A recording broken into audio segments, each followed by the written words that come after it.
پہاڑی زبان میں اپڈیٹ سنیے۔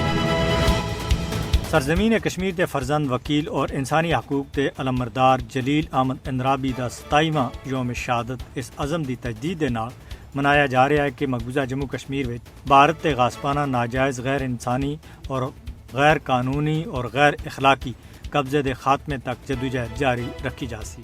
26 سال پہلا 27 مارچ کو مقبوضہ جموں کشمیر کے سرکردہ وکیل اور انسانی حقوق کے علمبردار جلیل احمد اندرابی دی گرفتاری دے کچھ دنوں بعد انہاں دی تشدد زدہ اور زخمیاں دے چور لاش دریائے جہلم دی ملی۔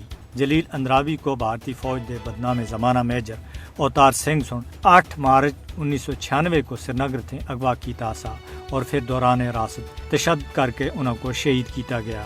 ایڈوکیٹ جلیل احمد اندرابی کو مقبوضہ جموں کشمیر وچ بھارتی فوجیاں دے ہاتھوں انسانی حقوق کی مجھ زیادہ خلاف ورزیاں دے خلاف آواز چانے اور انہاں کو دستاویزی شکل دینے دی وجہ تے شہید کیتا گیا۔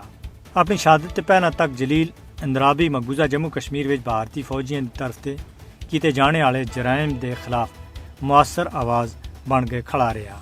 وہ جنیوا وچ انسانی حقوق کونسل دے اجلاس وچ مقبوضہ جموں کشمیر وچ بھارتی مظالم اور سفاکیت کو بے نقاب کر چکیا سے اور 8 مارچ 1996 وچ ان دے اغوا تے پہلا انہاں کو دوبارہ جنیوا وچ انسانی حقوق کونسل دے اجلاس وچ شرکت کرنی آسی، لیکن شرکت تے پہلا ہی انہاں کو بھارتی فوج دی 35 راشٹریہ رائفل دے صفاق میجر اوتار سنگھ سن اغوا کرنے تے بعد دوران حراست شہید کر کے دا۔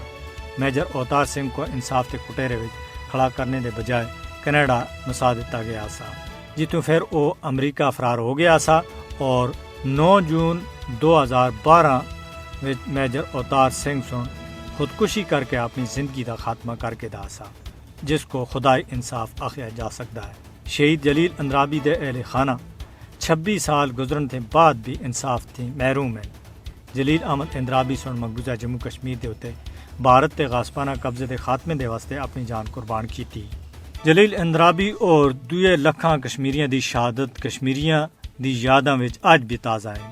کشمیری عوام جلیل اندرابی جیسے شہداء دی قربانیاں کو کدے بھی بھلا نہیں سکتے۔ جلیل احمد اندرابی کو عالمی سطح دے اتے شہید انصاف دا لقب بھی مل چکیا سا۔